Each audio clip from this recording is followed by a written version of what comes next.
ഇന്നും ഒത്തിരി പേർ ഇരുളിലാണ്. 1800-കളിൽ, കൃത്യമായി പറഞ്ഞാൽ 1879-ൽ തോമസ് ആൽവ എഡിസൺ എന്ന് പറയുന്ന ശാസ്ത്രജ്ഞൻ ഇലക്ട്രിക് ലൈറ്റ് ബൾബ് കണ്ടു. വിജയകരമായി ഡെമോൺസ്ട്രേറ്റ് ചെയ്തു. അതിനുശേഷം അമേരിക്കയിലെ സ്റ്റേറ്റുകളിലൊക്കെ ഇലക്ട്രിക് ലൈനുകൾ, ഇന്നിപ്പോൾ നമ്മൾ പോസ്റ്റിലെ ലൈൻ വലിക്കുന്നത്, അതുപോലെ അന്ന് അകത്തോട്ടുള്ള ടൗണുകൾ, റിമോട്ട് ടൗണുകളിലെ ഗ്രാമങ്ങളിലൊക്കെ പവർ ലൈനുകൾ വലിച്ചു റെഡിയാക്കി വീടുകളിൽ കണക്ഷൻ കൊടുത്തു.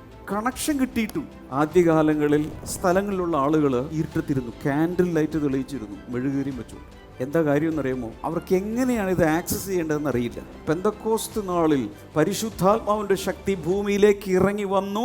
സഭയിൽ അവനുണ്ട്, ലോകത്തിൽ പരിശുദ്ധാത്മാവുണ്ട്, തിരിച്ചു പോയിട്ടില്ല. പവർ ഗ്രിഡ് എല്ലായിടത്തും വന്നു കഴിഞ്ഞു. പക്ഷേ ഇന്നും ഒത്തിരി പേർ ശക്തിയില്ലാതെ ജീവിക്കുന്നു.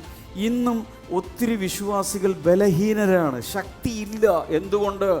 എങ്ങനെയാണ് ഈ പവർ സപ്ലൈയുമായി എന്നെ ബന്ധിപ്പിക്കുന്നതെന്ന് അവർക്കറിയില്ല. ഞാൻ പറയുന്നു, ഈ ഭൂമിയിൽ ഇനിയുള്ള വർഷങ്ങൾ ഏറ്റവും ആത്മശക്തിയുള്ള ഒരു ജീവിതം ജീവിക്കും.